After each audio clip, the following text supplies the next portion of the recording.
ನಮಸ್ಕಾರ. ನಾನು ಶಂಕರ ಹೆಗಡೆ ಜ್ಯೋತಿಷಿ. ಉಚಿತ ಮತ್ತು ಸುಲಭವಾಗಿ ಜ್ಯೋತಿಷ್ಯ ಕಲಿಯಿರಿ ಭಾಗ 3ಕ್ಕೆ ತಮಗೆಲ್ಲ ಸ್ವಾಗತ. ಈಗ ನಾವು ಸ್ವಲ್ಪ ಪಂಚಾಂಗಗಳ ಬಗ್ಗೆ ಮಾತಾಡಬೇಕು. ಪಂಚಾಂಗಗಳು ಯಾವ್ಯಾವುದು? ತಿಥಿ ಅಂದರೆ ನೀವು ಹುಟ್ಟಿದ ತಿಥಿ, ವಾರ, ವೀಕ್ಡೇ, ನಕ್ಷತ್ರ, ನೀವು ಹುಟ್ಟುವಾಗ ಚಂದ್ರ ಯಾವ ನಕ್ಷತ್ರದ ಎರಡೇ ಇರ್ತಾನೋ ಅದು ನಿಮ್ಮ ಜನ್ಮ ನಕ್ಷತ್ರವಾಗಿರುತ್ತೆ. ಯೋಗಾರ್ಧಂ ಕರಣಂ, ಒಂದು ಯೋಗದಲ್ಲಿ 2 ಕರಣ ಅಂತ. ಹೀಗೆ ಪಂಚಾಂಗಗಳಲ್ಲಿ ಈ ಥರ ಉಲ್ಲೇಖ ಮಾಡಿರ್ತವೆ ನೋಡಿ. ಕನ್ನಡದಲ್ಲಿದೆ, ನಾನು ಯೂಸ್ ಮಾಡೋ ಪಂಚಾಂಗ ಡಿಟೇಲ್ಡ್ ಆಗಿದೆ ನೋಡಿ. ಈಗ ನಿಮಗೆ ಅಲ್ಲಿ ಯಾವ ತಾರೀಕಿಗೇನು ಎಲ್ಲ ಸ್ಪಷ್ಟವಾಗಿ ಹಾಕಿರ್ತಾರೆ ಪಂಚಾಂಗಗಳಲ್ಲಿ. ಅಪರಕ್ರಮಗಳು ಅಂದರೆ ಶ್ರಾದ್ದ ಮಾಡುವಾಗೆಲ್ಲ ಈ ಪಂಚಾಂಗಗಳನ್ನೆಲ್ಲ ನೋಡ್ಕೊಳ್ಬೇಕಾಗತ್ತೆ. ಹಾಗೆ ಹಬ್ಬಗಳನ್ನು ಆಚರಣೆ ಮಾಡುವಾಗ ಇದು ಭಾಳ ಸ್ಟ್ಯಾಂಡರ್ಡ್ ಪಂಚಾಂಗ, ಮಗ್ಗೋಣ ಪಂಚಾಂಗ ಅಂತ ನಮ್ಮೂರ ಕಡೆದು. ಇದನ್ನು ನೋಡಿಕೊಂಡು ನಾವು ಹಬ್ಬ ಹುಣ್ಮೆಗಳನ್ನೆಲ್ಲ, ಈ ಪಂಚಾಂಗದ ಮಹತ್ವ ಅಲ್ಲೇ. ಹುಣ್ಮೆ, ಅಮಾವಾಸ್ಯೆ ಇತ್ಯಾದಿಗಳನ್ನು ತಿಳ್ಕೊಳ್ಬೇಕು, ಗ್ರಹಣಗಳನ್ನು ತಿಳ್ಕೊಳ್ಬೇಕು. ಇವೆಲ್ಲ ಪಂಚಾಂಗಗಳ ಮೂಲಕ ತಿಳ್ಕೊಳ್ಳಲಿಕ್ಕೆ ಸಾಧ್ಯ. ಹಾಗೆಯೇ ಈ ಪಂಚಾಂಗಗಳಿಗೆ ಕೆಲವೊಂದು ಪ್ರಿಡಿಕ್ಷನ್ಸ್ ಕೂಡ ಇರ್ತವೆ ನೋಡಿ. ಫಸ್ಟ್ ನೀವು ನಿಮ್ಮ ನಕ್ಷತ್ರಗಳನ್ನು ಅರ್ಥ ಮಾಡ್ಕೊಳ್ಳಿ.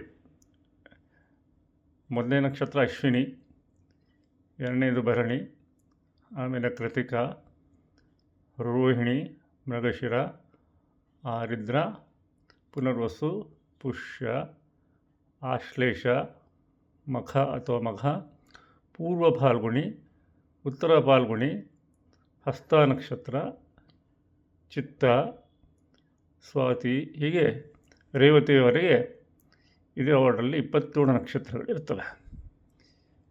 ಇದನ್ನು ನೀವು ಒಂದು 10 ಸಲ ಬರೀಬೇಕಾಗತ್ತೆ ಒಂದು ಪೇಪರಲ್ಲಿ. ಆಮೇಲೆ ಅಶ್ವಿನಿ ನಕ್ಷತ್ರ ಮೇಷರಾಶಿಯಲ್ಲೇ ಬರುತ್ತೆ, ಭರಣಿ ನಕ್ಷತ್ರ ಮೇಷರಾಶಿಯಲ್ಲೇ ಬರುತ್ತೆ.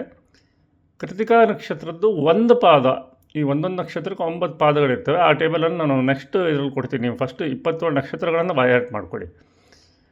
ರೋಹಿಣಿ ನಕ್ಷತ್ರ ವೃಷಭ ರಾಶಿಯಲ್ಲೇ ಬರುತ್ತೆ, ಶ್ರೀಕೃಷ್ಣನ ನಕ್ಷತ್ರ. ಪುಷ್ಯ ನಕ್ಷತ್ರ ಕರ್ಕಾಟಕ ರಾಶಿಯಲ್ಲೇ ಬರುತ್ತೆ. ಆಶ್ಲೇಷ ನಕ್ಷತ್ರ ಕರ್ಕಾಟಕ ರಾಶಿಯಲ್ಲೇ ಬರುತ್ತೆ. ಒಟ್ಟು 9 ಗ್ರಹಗಳಿಗೆ 3 ನಕ್ಷತ್ರಗಳು ಬರ್ತವೆ, 27 ಅಲ್ವಾ? ಹೀಗೆ ಈ ಉದಾಹರಣೆಗೆ ಇಲ್ಲಿ ನೋಡಿ, ಕೆ ನವಜಿಯವರ ಜಾತಕ ಇದೆ. ಈಗ ಇವರ ಜಾತಕದಲ್ಲಿ ನಿಮಗಿಲ್ಲಿ ಮೂನ್ ಅಂತ ಕಾಣ್ತಾ ಇದೆಯಲ್ಲ, ಬರ್ತ್ ಚಾರ್ಟ್ ಅಂತ ಅಲ್ಲಿ ಕಾಣಿಸ್ತಾ ಇದೆ ನೋಡಿ. ತುಲಾ ರಾಶಿ, ಚಿತ್ರ ಅಥವಾ ಚಿತ್ತ ನಕ್ಷತ್ರ, 3ನೇ ಪಾದ ಬರ್ತಾ ಇದೆ ನೋಡಿ ಅಲ್ಲಿ ಉದ್ದಕ್ಕೆ. ಆಮೇಲೆ ಗ್ರಹಗಳ ಸ್ಥಿತಿಗತಿಗಳೆಲ್ಲ ಬರ್ತವೆ. ಇದೆಲ್ಲ ಪರ್ಫೆಕ್ಟಾಗಿ ಯಾರೂ ಪ್ರೂವ್ ಮಾಡಿಲ್ಲ, ಅದನ್ನೆಲ್ಲ ಬಿಟ್ಬಿಡಿ, ನೀವು ಇಷ್ಟನ್ನೇ ನೋಡ್ಕೊಳ್ಳಿ. ಆಮೇಲೆ ಇವರು ಈ ಮಧ್ಯದಲ್ಲಿರುವ ಇದನ್ನು ನೋಡಿ, ಆಶ್ವಿನ ಶುಕ್ಲ ಪ್ರತಿಪದ, ಯಾವ ಹಿಂದೂ ಕ್ಯಾಲೆಂಡರಿನ ಮಾಸ ಅದು ಬರುತ್ತೆ. ಆಮೇಲೆ ಯಾವ ಪಕ್ಷ ಅಂತ ಬೇಕಲ್ಲ, ಶುಕ್ಲ ಪಕ್ಷದ ಪ್ರಥಮಿ ತಿಥಿ ಅಥವಾ ಪಾಡ್ಯದ ದಿನ ಇವರು ಹುಟ್ಟಿದ್ದಾರೆ. ವಾರ ಸೋಮವಾರ. ಹುಟ್ಟಿದ ನಕ್ಷತ್ರ ಆಗಲೇ ಹೇಳಿದೆ, ಚಿತ್ತ ನಕ್ಷತ್ರ, ತುಲಾ ರಾಶಿ. ಯಾಕಂದರೆ ಚಿತ್ತ ನಕ್ಷತ್ರ 2 ರಾಶಿಯಲ್ಲಿ ಬರುತ್ತೆ, ಕನ್ಯಾ ರಾಶಿಯಲ್ಲೂ ಬರುತ್ತೆ, ತುಲಾ ರಾಶಿಯಲ್ಲೂ ಬರುತ್ತೆ. ಯೋಗ ವೈದ್ರತಿ 14ನೇ ಯೋಗ ಇದು.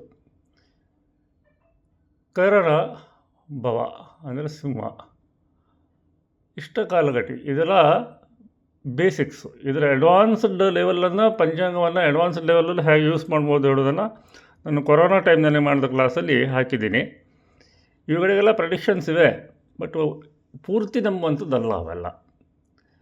ಉದಾಹರಣೆಗೆ ಈ ವೈದ್ರತಿ ಯೋಗದಲ್ಲಿ ಹುಟ್ಟಿದ್ರೆ ಅಷ್ಟೊಂದು ಒಳ್ಳೆಯದಲ್ಲ ಅಂತ, ಬಟ್ ಕೆ ಎನ್ ರಾಜುವರಿಗೆ ಎಲ್ಲದೂ ಒಳ್ಳೆಯದೇ ಆಗಿದೆ, ಹೌದಾ? ಆಮೇಲೆ PR ಬಗ್ಗೆ ಮತ್ತೆ ಹೇಳ್ತಿದ್ದೀನಿ. ಇದು ಪ್ರಾಣಪದ. ರಾಶಿ ಕುಂಡಲಿಯಲ್ಲಿ 6 ನಿಮಿಷಕ್ಕೆ ಒಂದು ಮನೆಯನ್ನು ಬದಲಾಯಿಸುತ್ತೆ. ಷಷ್ಠಿಂಶದಲ್ಲಿ ಬರೀ 5 ಸೆಕೆಂಡಿಗೆ ಒಂದು ಮನೆಯನ್ನು ಅದು ಬದಲಾಯಿಸಿಬಿಡುತ್ತೆ. ಇಂಡಿಯಾದಲ್ಲಿ, ಅಮೇರಿಕದಲ್ಲಿ 6 ಸೆಕೆಂಡ್ವರೆಗೂ ಹೋಗುತ್ತೆ ಅದು. ಈ 12ನೇ ಮನೆಯಲ್ಲಿ ಪ್ರಾಣಪದ ಬರೋದು ಬಹಳ ಒಳ್ಳೆಯದು, ಎಲ್ಲ ಆಶೆಗಳನ್ನು ಪೂರೈಸುತ್ತೆ. ಇದನ್ನು ಮಾರ್ಕ್ ಮಾಡಲಿಕ್ಕೆ ಸ್ಟಾರ್ಟ್ ಮಾಡಿದ್ದೆ ನಾನು. ಅಲ್ಲಿ ಈಗ ರಾಶಿ ಕುಂಡಲಿ ಮೇಲೆ ಸೆಮಿನಾರ್ ಮಾಡ್ತಿದ್ದೆ, ನಾನು ಷಷ್ಠಂಶವರೆಗೂ ಅದನ್ನು ಮುಗಿಸ್ಬಿಟ್ಟಿದ್ದೀನಿ. ಆಮೇಲೆ ಪಂಚಾಂಗಗಳಿಂದ ಭಾಳಷ್ಟು ಪ್ರಿಡಿಕ್ಷನ್ಸ್ಗಳು ಬರ್ತವೆ, ಸ್ಟಾಕ್ ಮಾರ್ಕೆಟಿಂದ ಹಿಡಿದು ಅನೇಕ ಇವೆ. ಬಟ್ ಕೆಲವೊಂದನ್ನು ನಾವು ಹೇಳುವಂಗಿಲ್ವಂತೆ. ಹಾಗಾಗಿ ನಿನ್ನೆನೇ ಆ್ಯಕ್ಚುಲಿ ಅಪ್ಲೋಡ್ ಮಾಡಿದ್ದನ್ನು ಡಿಲೀಟ್ ಮಾಡಬೇಕಾಗಿ ಬಂತು. ಜೂಜಿಗೆ ಸಂಬಂಧಿಸಿದಂಥದ್ದು ಯಾವುದನ್ನು ಹೇಳುವಂಗಿಲ್ವಂತೆ. ಸೊ ಈ ಪಂಚಾಂಗಗಳನ್ನು ರೂಢಿ ಮಾಡಿಕೊಳ್ಳಿ ಮತ್ತು 27 ನಕ್ಷತ್ರಗಳನ್ನು ಒಂದು 10 ಸಲ ಬರೀರಿ. ಆಮೇಲೆ ಇವುಗಳ ಡಿಸ್ಟ್ರಿಬ್ಯೂಷನ್ ಹೇಗೆ ಹೋಗುತ್ತೆ, ಯಾವ್ಯಾವ ರಾಶಿಗಳಲ್ಲಿ ಯಾವ ನಕ್ಷತ್ರದ ಯಾವ ಪಾದ ಯಾವ್ಯಾವ ರಾಶಿ ಬರುತ್ತೆ ಅದನ್ನು ರೂಢಿ ಮಾಡಿಕೊಳ್ಳೋಣ. ಪಂಚಾಂಗದ ಅಡ್ವಾನ್ಸ್ ಲೆವೆಲ್ ಉಪಯೋಗವನ್ನು ನಾನು ಕೊರೋನಾ ಟೈಮ್ನಲ್ಲಿ ಈ ಕ್ಲಾಸು ಹೇಗಿತ್ತು ನೋಡಿ ಅಂತ ಒಂದು ವಿಡಿಯೋ ಮಾಡಿದ್ದೀನಿ, ಅಲ್ಲಿ ನೋಡ್ಕೊಳ್ಬೋದು. ಸದ್ಯಕ್ಕಿಷ್ಟು ಸಾಕು. 27 ನಕ್ಷತ್ರಗಳು ನಿಮಗೆ ಗಟ್ಟಿಯಾದ ನಂತರ ನಿಜವಾದಂಥ ಒಂದು ಕಲಿಯುವಿಕೆ ಸ್ಟಾರ್ಟ್ ಆಗುತ್ತೆ. ಸರಿಯಾದ ಕಲಿಯುವಿಕೆ ನೀವು ಇಷ್ಟನ್ನು ರೂಢಿ ಮಾಡಿದ ನಂತರ ಸ್ಟಾರ್ಟ್ ಆಗುತ್ತೆ ನಿಮಗೆ. ಇದಿಷ್ಟನ್ನು ಫಸ್ಟು ಫೌಂಡೇಶನ್ ಅಂತ ತಿಳ್ಕೊಂಡು ಗಟ್ಟಿ ಮಾಡಿಕೊಳ್ಳಿ. ಮುಂದಿನ ವಿಡಿಯೋದಲ್ಲಿ ಮತ್ತೆ ಸಿಗ್ತೀನಿ. ನಮಸ್ಕಾರ.